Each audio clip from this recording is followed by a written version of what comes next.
Abra sua Bíblia comigo. Livro de Esdras, capítulo 3, verso 10. Quando os construtores terminaram os alicerces do templo do Senhor, os sacerdotes puseram suas vestes e tomaram seus lugares para tocar as trombetas. Os levitas, descendentes de Asaf, fizeram soar os símbolos para o louvor ao Senhor, conforme o rei Davi havia prescrito. Com louvores e ação de graças, entoaram este cântico ao Senhor: Ele é bom, e o seu amor por Israel dura para sempre. Então todo o povo louvou ao Senhor em alta voz, pois haviam sido lançados os alicerces do templo do Senhor. Muitos dos sacerdotes, dos levitas e dos outros chefes de família mais velhos, que tinham visto o primeiro templo, choraram alto quando viram os alicerces do novo templo. Quantos outros tantos, porém, gritavam de alegria. Gritos alegres e choros se misturaram num barulho tão forte que se podia ouvir de muito longe. Esse texto é um texto talvez um pouco conhecido, aqueles que são mais, que têm mais compreensão da teologia, né, Arildo? Arildo gosta muito da teologia, conhecem melhor esta passagem. Alguns que têm uma caminhada um pouco mais tímida com as Escrituras, ou mais tímida na sua jornada com Deus, talvez ainda não ouviram falar. Mas aqui esse texto, Rodrigo fala da dedicação do segundo templo de Israel. E aqui no capítulo 3 eles vão dedicar o templo ao Senhor. E quando eles estão dedicando o templo ao Senhor, acontece o que nós acabamos de ler. Este é o segundo templo. Não é mais o templo de Salomão. Agora é o templo de Ageu que nós vamos encontrar, o templo de Zorobabel. Esse segundo templo, quando ele foi levantado, quando ele foi edificado, ele gera um misto de sentimentos naquele povo. De um lado estão os velhos, anciões, os sacerdotes mais velhos, que foram levados cativos ainda crianças e adolescentes para a Babilônia, que conheceram o templo de Salomão. Aquele templo suntuoso, com ouro, com prata, com mármore, com bronze.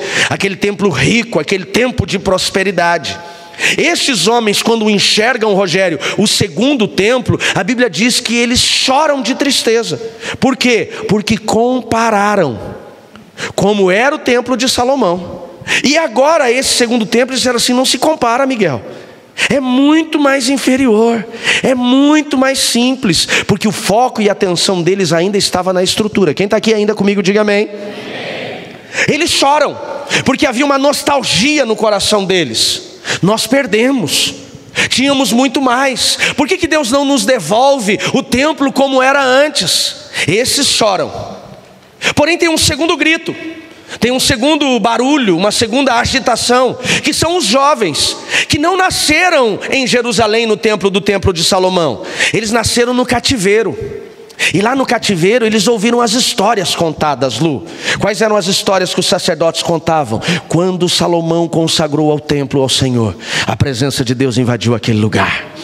Quando nós estávamos naquele templo, nós tínhamos relacionamento ativo com Deus, nós ouvíamos a voz do Senhor, Ele levantava sacerdotes que nos aproximava dEle, nós experimentávamos o sobrenatural. E aqueles jovens no cativeiro não tinham templo, não tinham relacionamento, não tinham presença. Quando eles veem o templo sendo levantado, não tinham uma comparação do antes para o depois, e eles celebram dizendo: agora nós temos a presença de Deus. Quem está aqui, diga amém. E eles celebram, eles gritam de alegria, eles cantam e dançam. E o texto que lemos diz que houve ali, Roger, então, uma forma de não conseguirem, Luana, entenderem o que se ouvia, porque o choro e o lamento, junto com a celebração e os gritos de alegria, se tornaram um só grito que se ouvia de longe e não sabia o que acontecia. Mas nós tínhamos aqui dois grupos, e é sobre isso que eu quero falar com vocês.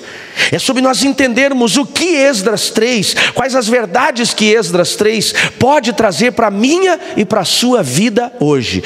A primeira lição que Esdras 3 me ensina, a primeira verdade que ela traz para mim e para a sua vida, é que nós precisamos valorizar mais a presença de Deus do que a estrutura das suas bênçãos. O que é isso, pastor? Aqueles homens choravam porque o foco deles foi a estrutura. Quando o povo de Israel é levado cativo, eles são levados cativos por quê? Porque não pararam para o descanso, não aplicaram o princípio, porque não viveram a verdade. Mas enquanto eles estavam aqui no templo de Salomão, uma das coisas que mais comprometeu aquele povo de Eli foi a forma que eles erraram na sua adoração. 2 Crônicas, capítulo 7, verso 14, você vai lembrar bem dessa passagem. Deus diz assim: se o meu povo que se chama pelo meu nome se humilhar, orar. Lembra dessa passagem? Sim ou não? Sim. Se você ler o contexto, e eu te desafio a isso, você vai entender que ali Deus não está exortando um povo que caiu. Deus está alertando um povo para não cair. 2 Crônicas capítulo 7 é a continuidade da apresentação e a dedicação do templo de Salomão. Capítulo 6, Salomão dedica o templo, Elisiane. Capítulo 7, Deus responde a Salomão dizendo assim: se vocês forem fiéis a mim nessa casa, eu nunca me afastarei de vocês. Se vocês me obedecerem neste templo, eu nunca estarei longe de vocês, e eu os guardarei. Porém, se vocês se afastarem, se vocês desobedecerem, virão as consequências. Mas se o meu povo, que se chama pelo meu nome, depois de caído, lembrar de mim, se humilhar e voltar, eu lembrarei deles. Então Deus está alertando de uma coisa que ele já sabia que ia acontecer, e de fato, Karen, aconteceu. É uma verdade. Voltamos lá. Quando Deus dá essa direção para eles, que ele estaria presente, Léo, naquela casa, naquele templo, eles colocam muito mais foco no templo do que na presença de Deus. O que Deus diz a Amós: se vocês forem fiéis a mim nesta casa, eu estarei aqui. Eles colocaram o foco só na casa, e eles começam a adorar o templo. No entanto que em Jeremias, Nabucodonosor estava se levantando contra a cidade de Jerusalém, e Jeremias levanta dizendo: Deus declarou que Nabucodonosor vai entrar. Então os sacerdotes que não ouviam Deus, Fábio diz assim: não, Nabucodonosor não entra aqui porque o templo do Senhor vai nos proteger. Era o templo que protegia eles? Não. Quem protegia? Através do quê? Da obediência. Diga: a obediência, com mais autoridade, diga: a obediência gera bênçãos. Diga: a desobediência gera maldição. Não é o diabo que traz maldição na sua vida. Quem traz maldição na minha e na sua vida é a nossa desobediência. Os demônios só aplicam a pena. Campanha de quebra de maldição, a maior tolice que nós podemos encontrar dentro da teologia. Não existe quebra de maldição na teologia. Como que se quebra uma maldição? Lendo a Bíblia, entendendo as Escrituras, partindo para a obediência. Quando nós começamos a obedecer, a obediência vai embora. Quando nós começamos a obedecer, a maldição vai embora. Quem está entendendo, diga amém. E quando nós desobedecemos, nós atraímos a maldição sobre as nossas vidas. Então eles começam agora a desobedecer a Deus, e o foco deles estava no templo. Então eles começaram a adorar o templo. Eles começaram a colocar a atenção deles na estrutura. E o ouro do templo começa a ofuscar a presença de Deus. A prata do templo, o cobre do templo, os mármores do templo começam a ofuscar a presença. E eles dizem assim, lá em 7:4 de Jeremias: não vai entrar no templo do Senhor, o templo do Senhor, é aqui o templo do Senhor. E Jeremias diz assim: não, Deus vai mostrar para vocês que não tem nada a ver com o templo. Vocês já perderam a presença dele faz tempo. Por que Deus permite que o templo seja saqueado, queimado e destruído? Para mostrar para eles que a presença de Deus nunca esteve presa em um ambiente, porque a presença de Deus é muito mais poderosa do que qualquer lugar. Diga amém. É claro que nós respeitamos esse ambiente, tem uma lei neste território que vai nos guardar, mas se nós perdemos Deus, meu irmão, não acontece nada nesse lugar. Não acontece nada. Olha o que diz lá: não deixe enganar por aqueles que lhe fazem falsas promessas e repetem: o templo do Senhor está aqui, o templo do Senhor está aqui. Põe o próximo verso, por gentileza. Contudo, só serei misericordioso se vocês abandonarem seus pensamentos e atos perversos e começarem a tratar uns aos outros com justiça. Ele falou: enquanto vocês são injustos, o templo não vai protegê-los. E eles continuam na injustiça, Bruna, e eles se empenham. Infelizmente, cristiano, eles perdem tudo. O que isso significa, Erickson, no nosso dia a dia? O significado disso no nosso dia a dia é que muitos de nós estamos focando muito mais a estrutura do que a presença de Deus. A estrutura e não a presença. Quantos de nós Caminhamos com Deus apenas por uma necessidade? Não responda para mim. Não é só na Nova Aliança. Nós encontramos 3 grupos dentro da igreja, e eu espero que 2 deles não estejam aqui. Diga amém. Mas infelizmente talvez tenha gente. 3 grupos estão dentro da igreja, Luciano. O primeiro deles é o grupo daqueles que não sabem o que vieram fazer. Aquele cara que ele veio, mas ele não sabe o que ele está fazendo aqui. Ele veio porque o pai trouxe, porque a mãe obrigou, porque a esposa falou que se ele não for com ela para a igreja, ela vai divorciar dele. Ele não sabe o que está fazendo aqui. Inclusive ele está aqui só de corpo presente, porque a mente dele está lá mesmo, lá longe. Está perdido. Ele está aqui, está pensando no que ele vai fazer amanhã. Ele está pensando na pizza que ele vai comer depois do culto. Ele não consegue prestar atenção. Ele não consegue focar. Ele não consegue ouvir a voz de Deus. Esse é o primeiro grupo. Esse grupo de pessoas, Célio, que nós encontramos dentro da casa do Senhor, é o grupo daqueles que estão focados na estrutura, Johanna. O que é ser focado na estrutura? É aquele que está buscando só a bênção. É aquele que espera a libertação. É aquele que deseja a cura. É aquele que quer a prosperidade. É aquele que precisa de uma resposta. Então quando ele precisa de resposta, Maurício, ele corre para a presença de Deus. Ou ele corre para o culto, ele corre para o templo, ele corre para esse ambiente, e ele quer estar aqui. Então ele se aprofunda, ele faz escolas, porque o foco dele na verdade não é Jesus, é só a vitória. Quem está entendendo, diga amém. E qual é o problema daquele que foca na estrutura? Quando ele tiver estrutura, ele abandona Deus. Quando ele encontrar a libertação, ele abandona Deus. Quando ele encontrar a resposta, ele abandona Deus. Porque o foco, a motivação dele está errada. Está errada. Ele está motivado apenas pelo que Deus pode dar a ele. E não estou dizendo que Deus não quer dar, porque Deus é um Deus de bênção, amém, queridos? Mas a nossa atenção não pode ser no que Deus dá. Olha o que o próprio Jesus declara em Mateus capítulo 6, verso 30 e 31. Eu vou começar e você lembra o texto. Buscai em primeiro lugar e a sua e as... Buscar em primeiro lugar o rei. O que é o reino de Deus? Muita gente confunde o reino de Deus como salvação eterna. Salvação eterna é o reino dos céus. Reino de Deus, Wilkerson, é o governo de Deus. Quando eu recebo Jesus como meu único e suficiente Salvador, isso aqui é aula lá do start, básica. O meu espírito adormecido, sem Jesus, morto, ele passa a ter vida. Por isso Jesus diz a Nicodemos que nós temos que nascer de novo. O espírito adormecido passa a ter vida, e o Espírito de Cristo passa a habitar em nós. Diga amém. Aquele povo focava.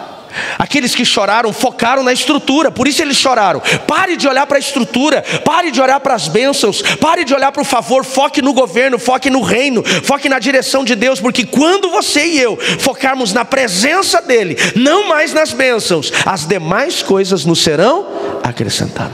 Terceiro grupo que nós encontramos de pessoas, que ele não sai de casa porque ele quer uma bênção. Ele não sai de casa porque ele quer uma resposta. Ele não sai de casa porque ele quer uma direção. Ele sai de casa porque ele quer a presença. Você não vem para esse lugar para receber. Vamos para o culto para receber bênção. Não, você vem para o culto para entregar. Entregar teu culto, teu louvor, tua adoração. Pode dizer um amém por isso? Esse é o nosso foco. Qual foi a última vez que você acordou desejando ter experiência sobrenatural com Deus? Qual foi a última vez que você acordou cantando um louvor? Se você acordar cantando um louvor, meu irmão, significa que Deus está te visitando de uma forma tão intensa para te levar para um lugar que você ainda não experimentou, que é mais profundo de tudo que você já viveu. Quando nós chegamos nesse lugar, onde mesmo o corpo físico estando cansado, nós queremos mais da presença dEle, esse é o lugar que Deus nos chamou. É o terceiro grupo. Eu não venho por bênção, eu venho por Deus. Se você começar a ler, Wesley, o primeiro capítulo de Abacuque, você vai ver um cara murmurando, reclamando. Oh Deus, cadê as bênçãos? Cadê a proteção? Os assírios estavam atacando o reino do norte. Eles estavam passando por um tempo terrível de opressão dos inimigos. E ele começa numa reclamação, numa murmuração, parecendo, Fernando, alguns de nós no tempo da luta. Porém, se eu não me engano, no capítulo 3 ele muda. E ele diz assim: independente do que está acontecendo, o meu foco não é a tua bênção, é a tua presença. Eles, ainda que a figueira não dê flores, ainda que a videira não dê fruto, ainda que a oliveira não gere nada, ainda que não tenha animais no campo, ele diz: todavia eu me... Aí é o cara que quer a presença. Não importa o que está acontecendo, não importa qual é a dificuldade, eu estou aqui esperando a direção de Deus, o propósito de Deus na minha vida, e eu vou me alegrar e louvar a Ele. Amém, queridos? Esse lugar que Deus quer nos levar é difícil. É difícil. E o segundo grupo tem dificuldade de entender isso, porque o foco dele é só um Deus garçom que lhe serve, é só um Deus banco que lhe dá dinheiro, é só um Deus médico que cura. E eu não estou dizendo que Deus não quer fazer isso, Deus ele vai gerar isso, mas qual é o nosso foco? Tem situações, Luiz, que nós enfrentamos lutas, talvez Deus provando o nosso coração. Não importa o que eu tenho ou o que eu não tenho, eu vou continuar sendo fiel ao Senhor. Amém, queridos? Continue confiando no Deus da provisão. Amém, queridos? Não olhe para a estrutura, porque o ouro ofusca a presença. Deus precisou tirar deles o ouro para que eles pudessem encontrá-lo. No entanto que em Ageu capítulo 3, nós vemos Deus falando: a glória da última casa será maior do que a primeira. Não tinha a ver com ouro, agora tinha a ver com a presença. O templo de Salomão, quando foi destruído, tinha ouro, tinha prata, tinha mármore, mas não tinha mais a presença. O templo agora de Zorobabel não tinha ouro, não tinha mármore, não tinha prata, mas tinha a... O que você quer? Prosperidade ou a presença? É a pergunta. A prosperidade ou a presença? A segunda verdade que eu aprendo nesse texto, e eu quero encerrar com essa segunda verdade, porque o meu tempo está encerrando, tem a ver com aqueles dois grupos. De um lado nós temos um grupo de homens sério que estava celebrando. Os jovens que não tinham conhecido o templo, Alberto, celebravam porque agora eles tinham a presença. Mas os velhos, eles estavam chorando, Carlos, porque eles compararam, eles estavam aprisionados no passado. A segunda verdade é: não fique preso ao seu passado, pois ele contamina o seu presente e destrói o seu futuro. Quando nós falamos de passado, de novo, 3 lições fundamentais, Fabiane, nós vamos encontrar. 3 lições do passado e 3 grupos de pessoas que nós vamos encontrar. Aqueles que no passado foram feridos e estão carregando a bagagem das suas dores. Se nós estivermos vivendo o presente, olhando para trás pelas dores que nós sofremos, nós vamos diminuir o ritmo da nossa jornada. Quando você carrega as mochilas das suas dores, das suas frustrações para o seu presente, a sua jornada se torna mais lenta.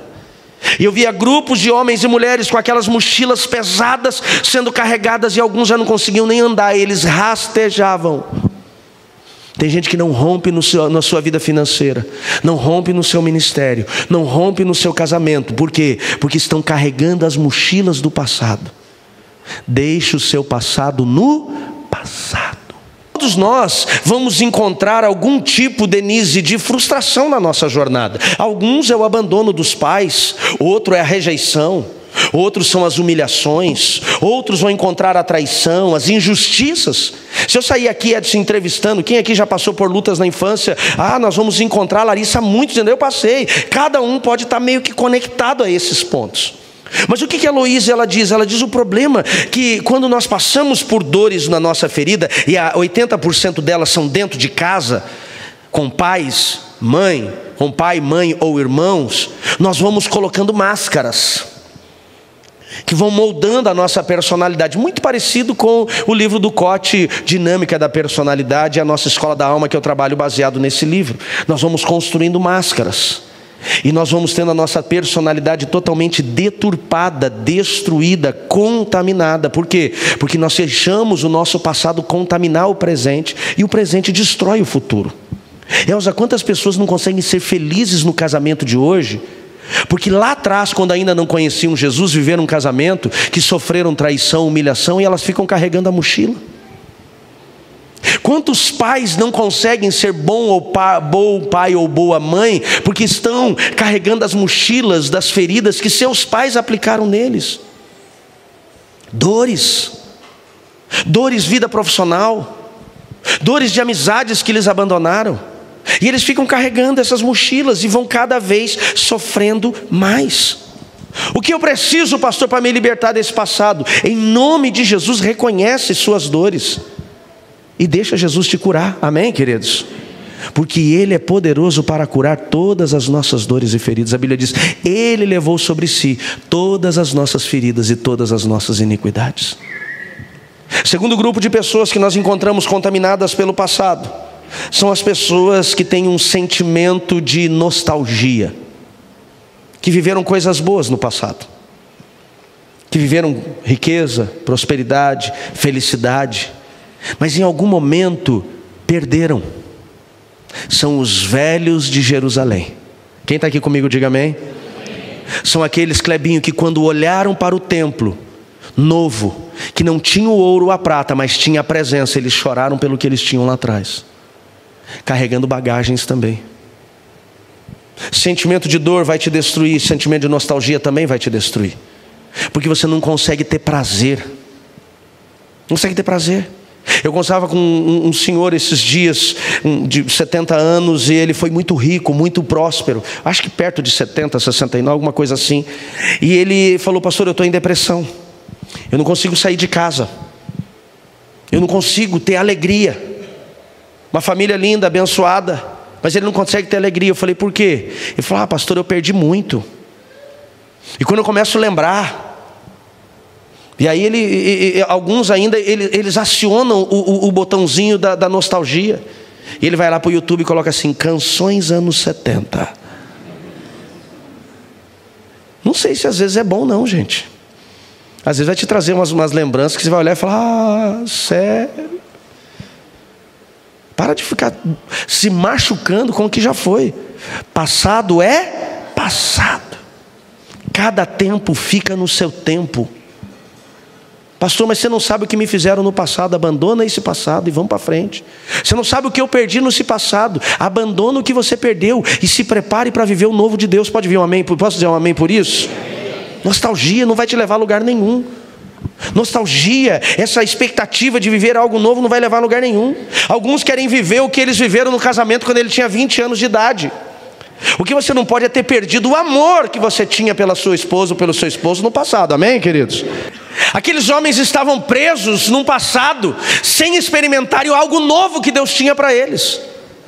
Um novo tempo, um novo templo, uma nova esperança. Não fique preso nas coisas que já foram. O primeiro sentimento é o sentimento da dor. O segundo sentimento é o sentimento da nostalgia. E o terceiro sentimento, o terceiro grupo de pessoas, qual vai ser? É o único que nós podemos deixar, Marcos, fazer parte da nossa vida, que é o sentimento do aprendizado. O passado não pode trazer dor, o passado não pode trazer nostalgia, o passado tem que trazer aprendizado, porque todo o passado, ele trouxe uma experiência, sim ou não?